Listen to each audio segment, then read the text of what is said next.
қазір сахнаға келген қонақтарымыздың бірімен шақырамын. Себебі бұл кісінің көп қазақ оқырманы үшін еңбектерін былай қойғанда, Александр Бектің Бауыржан Момышұлының ол жердегі нүктеге дейін авторы Бауыржан Момышұлы және көптеген зиялы мемлекеттерде Құран Библиядан кейінгі столға қоятын кітап. Ол Волоколамское шоссе, Волоколамск тас жолы. Міне осы кітапты жақында ғана аударған, жаңа ғана мен таныстырып өттім. Қазақстанның мәдени қайраткері, Қазақстан жазушылар және журналистер одағының мүшесі, және ол кісі ол кітабын алып келді. Салтанатты түрде біздің сіздерге, оқырмандар үшін, студенттерге қолжетімді болсын деп, осы трибунаға мен Құлтелеу Мұқаш ағаларыңызды шақырамын. Рахымбек ағамыз енді тағдыры басқа ақын жазушыларға ұқсамайтын ерекше адам ғой. бұл кісі. Менің өз басымды байланыстыратын бір нәрсе, мен де еңбек жолында Қарағанды шахталардың бастығымын, кәдімгі қара жұмысшы болып. Бұл кісі де жаңағы білуімше, сол Жезқазған Қарағанды облысында болды ғой басында, құрамында. Сонда кейін мастер болған, участок бастығы болған сондай адам ғой. Кейіннен бұл кісі қоғам және мемлекет қайраткеріне айналды біртіндеп. Енді шындығы кештің ауыз айтып тұрғандай, қазақ ұялым жезді дегендей, бұл кісінің бүкіл қарап отырсаңыз, лирикасы таңғалдырады енді мына оқырман қауымда. Енді бұл кісіні өзіміз көзіміз көрдік, былай қоян мұртық араласпағанмен тілдескен уақыттарымыз болды, азды көп дегендей. Сонда егер сосын жаңа мұна Ләззат ханым айтып кетті, мен әсіресе менің бір талай кітаптарым бар, оннан аса. Прозалық кітаптар көбісі, соның публицистикалық, әлеуметтік танымдық. Соның ішінде мұна Волоколамск тас жолы кітабын ерекше атап өтті. Соны қарағанда ондаған болу керек деп ойлаймын да бұл кісінің. Есіме түсіп тұр, мысалы, Кәкімбек аға да бұл кісіге арнап өлең арнаған, мен ұмытпасам. Ал енді мұна сөз берілген сәтте енді айта кетейін, бұл кітапты басында 47 жылы мекен алғаш Құрманбек Сағындық деген әкеміз аударған. Бұл кісі атақты жазушы, журналист, бұл кісі де майдангер, мұна Бауыржан Момышұлының досы, жерлесі әрі. Ол кісінің кітабы «Арпалыс» деген кітап атпен аударылды. Енді бұл кітап мен алғаш, былай сыртта естейтінбіз, атақты кітап қой, бүкіл әлемге тараған. Әлемнің бір кем дегенде бұл 45 тіліне аударған, жаңылыспасам. Мен әскер қатарында қызмет еттім, 77-79 жылдары Германияда қызмет еттім. Сонда батарея командирі капитан Чорлы деген кісі болды. Сол кісі менің қазақ екенімді білгеннен кейін бір сөздің арасында менен сұрады. Осы сен мұна Александр Бектің Волоколамский тас жол деген Волоколамское шоссе деген кітабын білесің бе деп сұрады. Мен білем дедім, бірақ оқыған жоқпын деп мойындадым. Мен жас кезіміз ғой, 18 жастағы кезіміз, біле қоймайтын, аудармасында білмейтінмін. Сосын сен онда атақты жерлерсің, сенің Бауыржан Момышұлы, сен оны ол туралы кітапты оқымағанға ұят қой деп маған сөйтіп алқандай болды. Сосын мен ойладым, полкта жақсы кітапхана бар, көп кітапхана, соған барып оқимын деп ойладым да. Барсам, онда кітап жоқ, бар екен, бірақ кітапханашы кісі айтты, офицер ол да, әйел адам болатынды. Ол онда кітап күлді, онда кітап бізде тұрмын, екі кітап бар өзі. Оны таласып оқиды, офицерлер тізімге жазылып оқиды деп сөйтті. Оны сен күтетін болсаң, кем дегенде бір, сен оңаша 2 жылдың уже бітіп кететін шығар деді, кезек келмейтін шығар деп сөйтті. Содан мен қайтып командирім айттым осында, кітапханада жүрген не екен, табылмайды екен деп. Ондай болса менде бар, бірақ сен мына осының кабинетінде, канцелярияның ішінде отырып оқисың деп сөйтті. Сосын енді күнде сағат 2 сағаттан сондай босаған уақыттарда оқып тұрдым.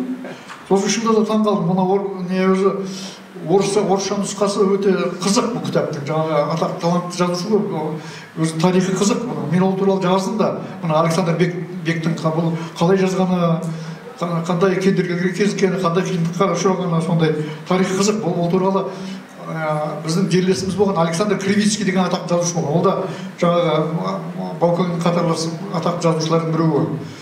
Ол кісінің жаңағыдай Бранденбургские ворота деген кітабы бар. Мына кітаптың жазылуы туралы. Оның өзі бір қызық кітап. Мен оны қазақша аудардым. Бірақ енді ол қазір жарыққа шыға қойған жоқ. Мен Баукең туралы өзімде жеке бір жинақ шығарған, Ағалмас деген. Соның ішінде қайттан бір қосымша жақында қайталап шығармақшымын, жаңа соған қосамын да ойым бар. Соны айтайын дегенім, сол керемет тартып кеттім жаңағы кітап. Сосын өзі ғана енді бізде де жаңағы өзі не болады ғой, өзіңнің отаныңа, ұлтыңа деген сүйіспеншілігің, патриотизм деген болады ғой.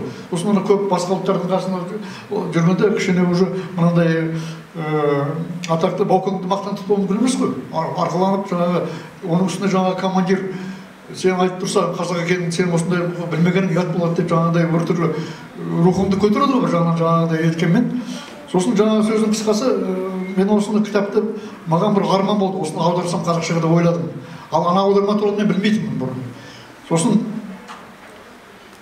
бұл енді сондай ниет пайда болды, идея дейді ғой. Сосын кейіннен келіп жаңағы ана кітапты оқыған кезде мен ұзақ оқыдым жаңағы аудармасын, арпалысты. Сонда кейін салыстырып оқыдым. Сөйтсем мына айырмашылықтар бар екен, мына түпнұсқадан кішкене ауытқу бар екен. Жаңағы Құрманбек Сағынтаев ағамыздың кітабы.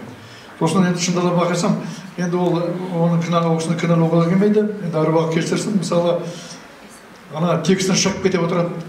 Сосын жаңағы Баукеңнің сөздерінен келтіреді, жаңағы эпиграф келтірген формасын бұзған.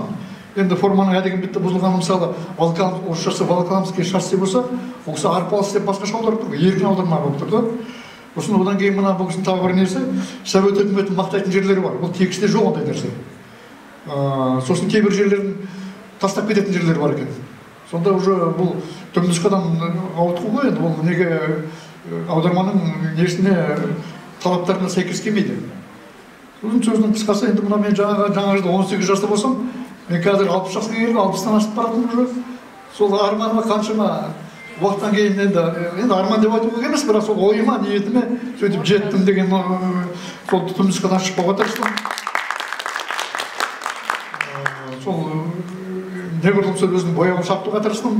Бұл шынында да бұл кітап мына неде Израильда ана жауынгерлерге, жас сарбаздарға ана қару-жарақ берген уақытта сондай нелермен бірге ана вещмешок дейді ғой, сондай бергенде бұл кітапты қоса береді екен жаңағы әрбір сарбазға. Бұны өздерінің жастанып оқитындай кәдімгідей бір қару ретінде беріп тұр ғой, сонда айналып келген уақытта. Бұл сонда біздің Баукеңнің атағы енді ол Баукең туралы әңгімеге ол ұзақ болып кетеді. Менің өзімнің ұстазым бар, бауыржан танушы Мамытбек Қалдыбай деген кісі. Ол кісі 10 том жазды. Қасында жүріп, қасында 21 жыл жүріпті Баукеңнің қасында. Әлі жазып жатыр. 10 томы жазып қойған. Енді сол сияқты бұл кісі Баукеңнің енді бауыржандай енді перзент ұлдары бар, қазақ халқы бақытты деп ойлайсың, абайы бар, бауыржаны бар, мына Кәкімбек ағамыз сияқты сондай енді шынында да мақтан ететіндей бар ғой қазақ халқында, талантты перзенттер көп қой. Енді сол сияқты мына өздерінің араларында атақты бір ғұламалар, оқымыстылар, атақты сондай жаңағы мына әнші бишілер отырған анық. Сондықтан енді сөзді көп созбай қояйын.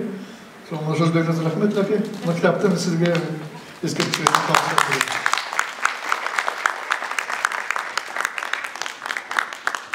Ескерткіштеріңіз көп болсын.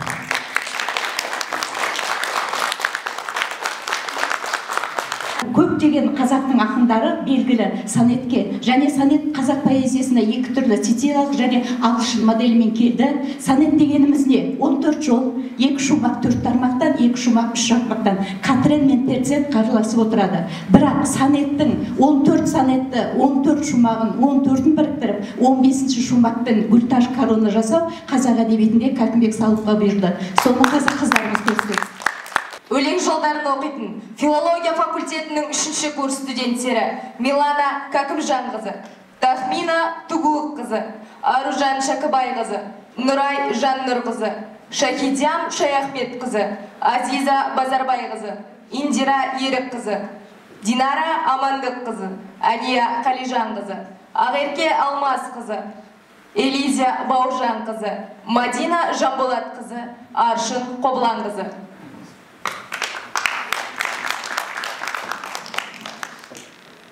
Кербез дала, кеңдік ай пейіліңнің, самал жермен тарайды мейірлінің, айналайын деп тұрған жананамдай, жыл 12 ай табылмас кейбір күнің. Зымыранға теңеген ат шабысын, әлем гайғы әр күнгі шат табысын, айтып өтем тірлікте алғысымды, тұңғыш таңым төсіңде атқан үшін. Қыран қиял санамды меңгеріпті, кеншілік пен ақындық теңделіпті, айтар сөзді санетке қиыстырсам. Соның бәрін сезіну қандай қызық, шабыттанбас мезет жоқ маңдай қызып, мен биікпін, сен шалқып биік тұрсаң. Мен биікпін, сен шалқып биік тұрсаң, бейнең лайық қай сөзге сыйыстырсам, естіген жан кішіріп ізет етер, қазақпын деп сыпайы тыныш тұрсам, ұрым талдау кісіге шеттірінде, ұғысар жеттінімде, алматымды білмейтін адам қайда, ата-баба сыры бар өткенінде. Ықыласымды абайлап гүліңнен, мұқтаж еттім іспен сөздің бірлігін, аумайды ғой тірлігіңнен, түтін түзу шыққан соң түндігімнен, тым келтелеу айтылар кейбір күнім. Тым келтелеу айтылар кейбір күнім. Жан құштарын сонда да сезім бүгін. Атанамдай елжіреп жатқан дала, жыр арқауы, ол сенің мөлдірлігін. Сон айтпасам болар едім жарым адам, сәтті сөзден өзім де жалын алам. Үзеңгідей жүйріктер атой салса, құлагердей мәреге ағынданам. Көңілге күш, көзге ыстық маған бәрі, бірдей қымбат кәрі жас адамдары, сыйым гүлтаж жан сырын жиыстыра. Қазақстаным, ұлыңмын деп келемін, бірақ артық айтудан сескенемін. Байтақ елім бір сөзге сыйып тұрса. Байтақ елім бір сөзге сыйып тұрса, бар тарихын бір күйге жиып тұрса, көркемдігін көрсетер Алатаудың етегінде мәңгі жас биік шырша. Құнарлы жер көрсетер іш көңірін, өзімнің де өзгерді іш көңірім, досым сүйсе кең жайлау сарыарқаны. Досым сүйсе кең жайлау сарыарқаны, білекке күш жанға арқалсам алдаңа, көкше деген белгісі сұлулықтың көкірегіңді көркімен тазартады. 80 деген, 80 көлі, мөп-мөлдір көктен де көк, гәккөл етер аққоқа жеткендей көп. Менің жаным жаралған сол аймақта, сан еттерім сырласса көктемдей боп. Егін дала, түнгі отқа қарадым да, жүргендей боп аэропорт алаңында, жұлдыз басы жоғары сатылады. Бітік егін оралып болмай жатыр, дән теңізін шарласам торғайлатып, бетке ұстадым Ұлытау атырабын. Бетке ұстадым Ұлытау атырабын, Абылай салған алтын жол жарқырады, Алашахан басынан тағзым етіп, баяғыға бүгіннен қатынадым. Мың-мың киік жөңкіген алқабында, араласып кетіпті мал табында. Зымыранмен зу етіп өтсеңдағы, жолды кеспей көнбейді жалтаруға. Жез киікпен шұбырған құралайы, өзгешелеу бұл жерде күн арайы, көкірегімнің ұлғайтқан жанартауын. Жан тәніммен сүйдім сол киіктерді, бақытты өлке бай шабыт құйып берді. Өлең көшін өзімше жаңартамын. Өлең көшін өзімше жаңартамын, өр жаңа бұл өзгерді санал қабым. Жез қазғанда жез теңіз айдың көрсең, ең байлығы сол деп біл сарыарқаның. Кеңгір жаққа кере қу шығарып сап, ертісті де егердік бұғалықтап, байқоңырдан аттанды ғарышкерлер жібергендей қойлауы құдалыққа. Өңірімді өзгертіп жаңаттары, Теміртаудың жалғасса заводтары, көмір темір молайтты атырабым. Бұрлайын, құрбым көп қызық тұрса, самалдайын күн оттай қызып тұрса, ұмытпайын сыншы көз бақылауын. Ұмытпайын сыншы көз бақылауын, мен қайда дер сыр толқып атырауым. Қазақстан ел десең жайдақ малшы, Қанышаға келмей ме атыңамын. Өндіріспен жалғасты әр қыстауым, мұнаралар тізбегін алғастадым. Махамбеттен күш алған бауыржандай, жалғастырды Эмбаны Маңғыстауым. Қаралтыным қол жетпес қиял едің, бар асылым өзімде жия бердім. Өлең таппай жанымның бар берері. Аңсағанға ұмтылу ақын бағы, самғап келем Алатау жақындады. Алма қыздар шырқаған ән жебеді. Алма қыздар шырқаған ән жебеді. Алма дидар ойланды әлденені.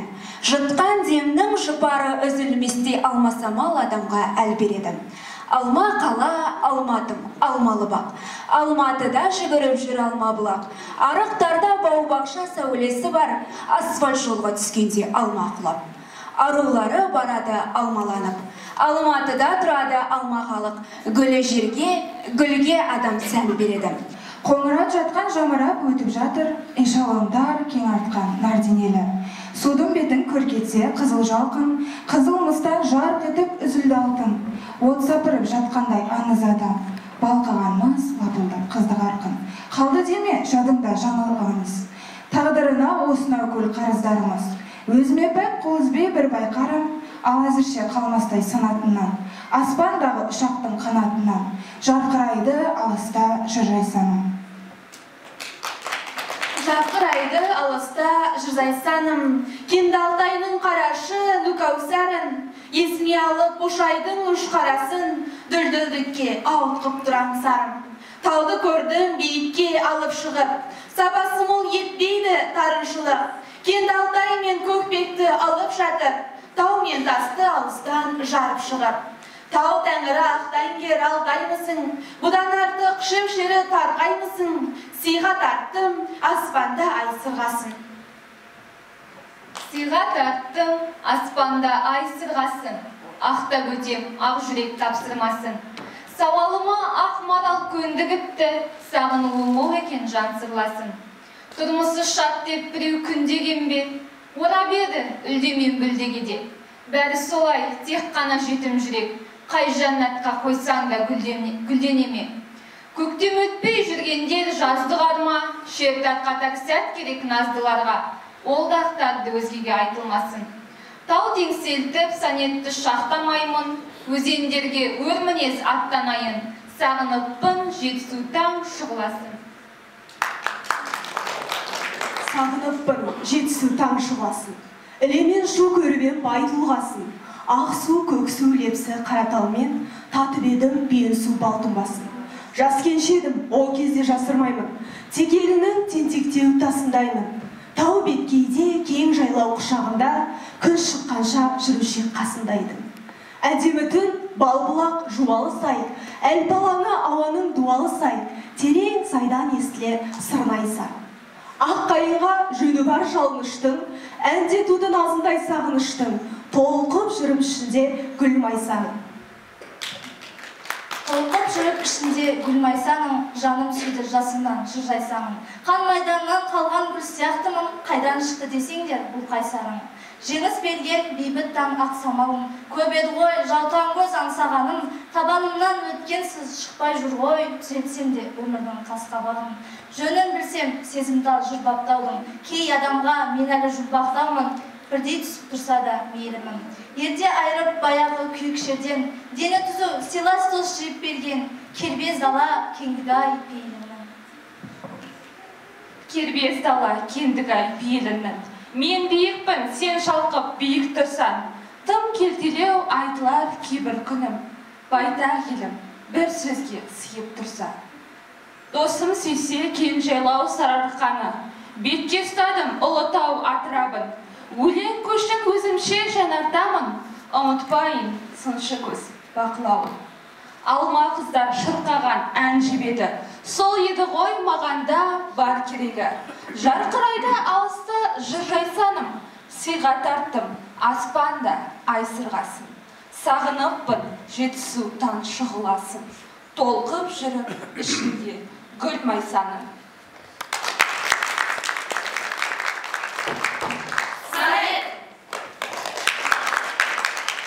Шалмаса да жиі шабыт шабанкер, менің кеудем жазылмаған қалам шер.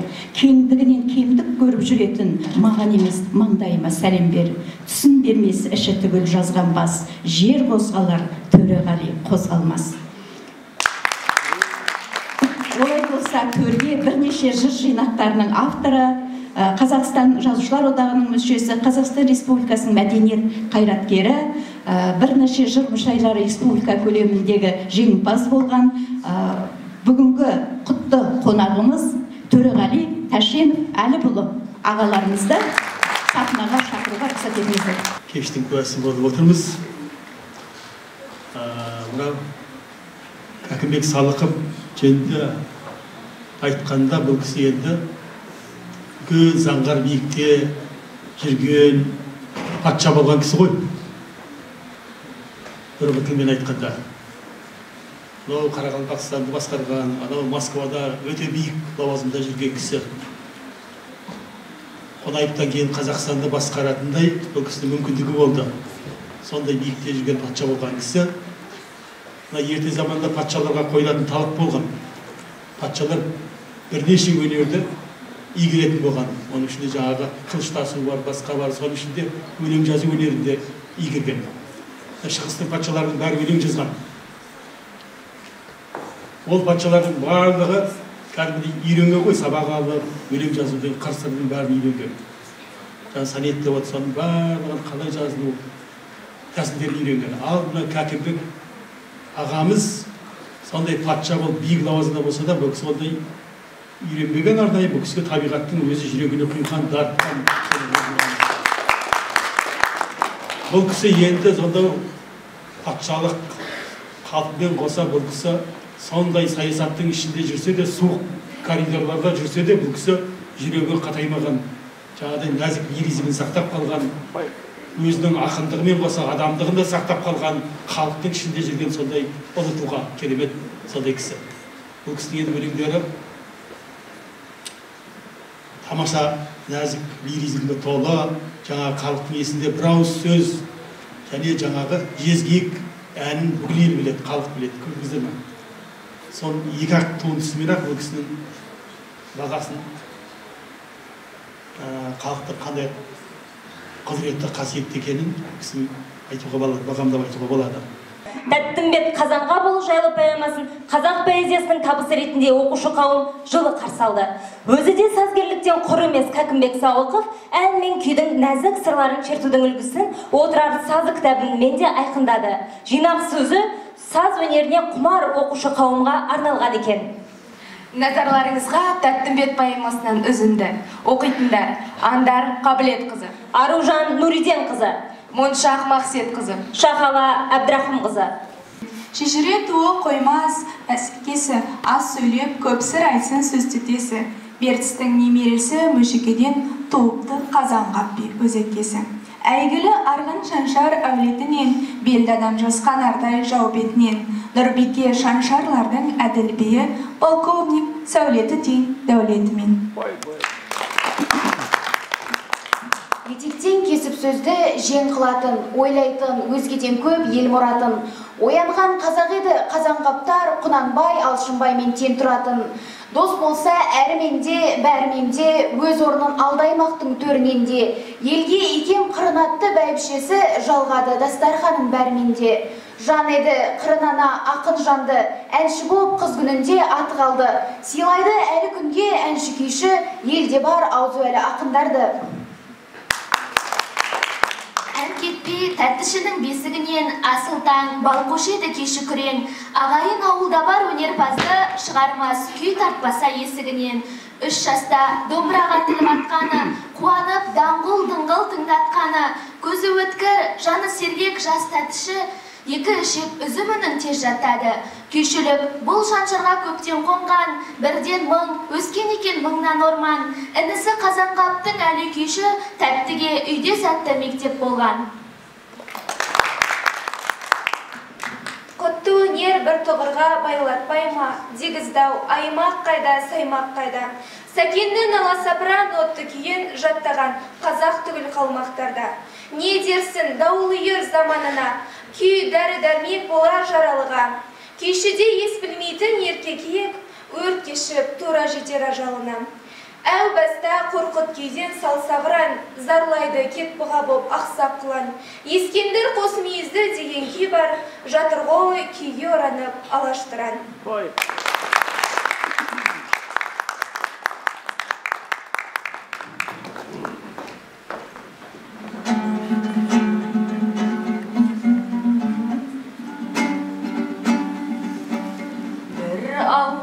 Söz kasretті tıyады, bir ауыз söz ayықпас дерт жияды.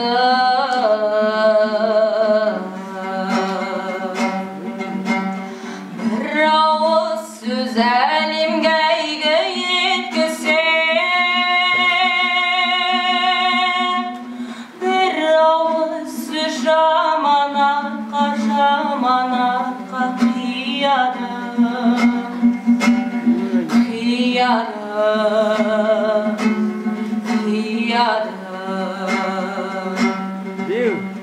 bir ауыз сөз таң шулпанын әпереді,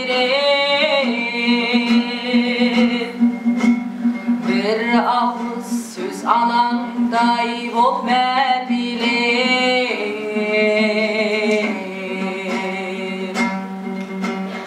Bir ауыз сөз ұлтуды деп қуанса, bir ауыз сөз әкелемін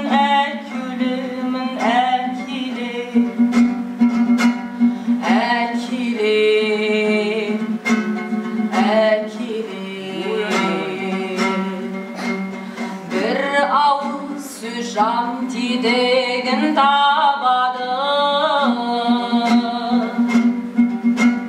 bir ауыз сөз мың әуреге салады.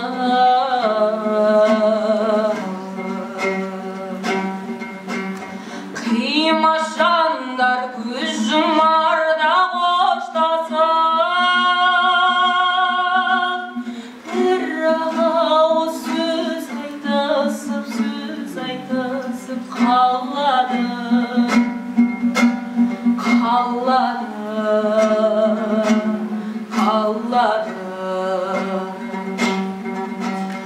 Қимас жандар көз жұмарда қоштасып,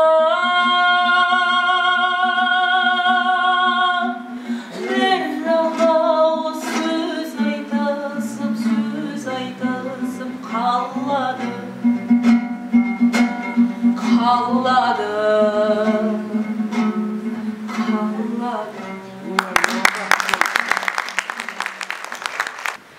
Өлемен ғана жүререм, кей ақынша күнелтіп. Қатыге соғыс сүрбелең, қаусатты елді жүдетіп. Кенші болдым сонда мен, байтам деп қазақты. Жаһаннам мен болар тең, қисапсыз шекті мазапты.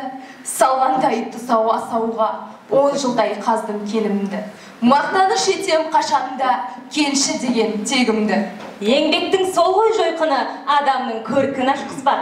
Күміс пен жезім толқыды, қопарған кенім тасқындап. Жасаудан сақпын жан себіл, тау-тас пен ашық егестім. Құдайға шүкір, әйтеуір жалаң ақын емеспін, жинаған ойлар жер көктен. Өлеңім, өмір сабыры, айқаспен келді тер төккен. Ақындық, алтын тұғыры деген ақын, күміс пен жездің де, ақындық пен тұғырлы өлеңнің де төккен терден, қопарған кеннен шығатынын қандай ұлағытты сөздермен жеткізген десеңізші? Шөліркеген далаға жаңбырлы бұлт болар мен, піскен кезде мол егін, диқан болып орар мен.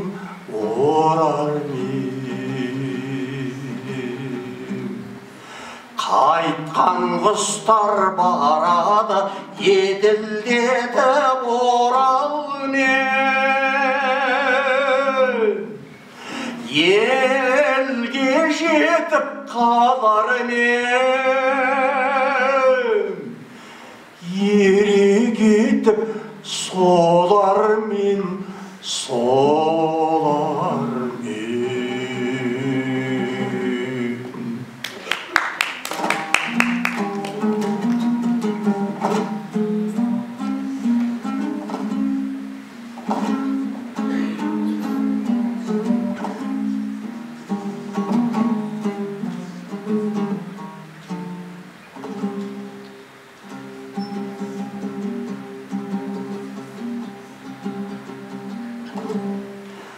Сағынғанда көрінер терезеден олжақ, ол да қызық білгенге, ол да адамға тәуір шақ, тәуір шақ. Самолеттер көктегі ұшса бұлттап оралып, ішінде мен жоқ болып, бара жатыр ауырлап, ауырлап. Қайтқан құстар барады, еділдетіп оралымен, елге жетіп қалар мен, ере кетіп солар мен, солар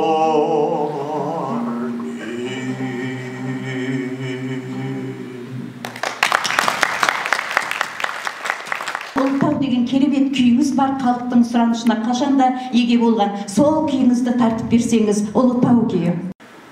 Арқаның арғымақ төс Ұлытауын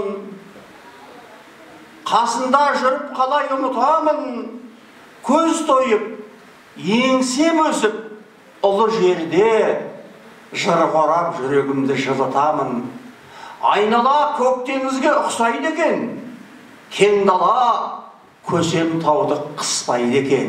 Өзі де ұлылығын ұққандай боп, кеудесін көтеріңкі ұстайды екен. Кәкімбек Салық.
студент кезінде қазақтың белгілі қаламгерлері Әбіш Кекілбаев бар, гимннің авторы Жұмекен Нәжімеден, ол кісі де керемет күйші болған. Шәміл аға ол кезде студент шақырып алып бір күйді таңға дейін білмеймін 99 рет пе ойнатқан екен. Ал одан кейінгі мықты деген күйшілердің бәрі күні бүгінге дейін бір ауыздан айтатыны Абылдың күйі Абылды Шәміл ағадан артық ешкім орындай алмайды деп. Бұл бағаны Әбіш Кекілбаев жазушы берген.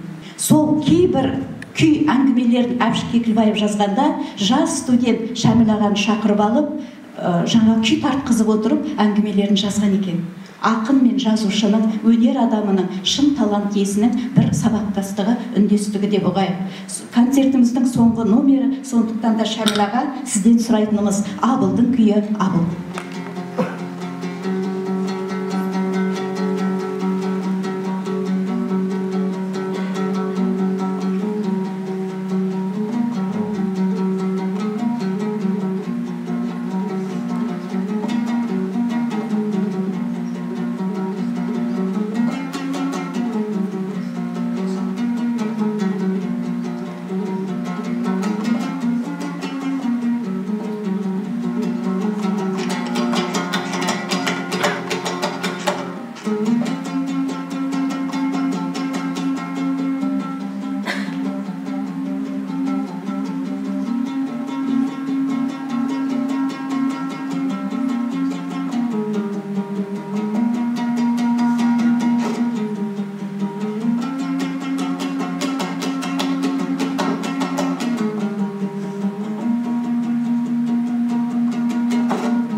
Тебел атаса, заманның өзім шеккен тынысымын.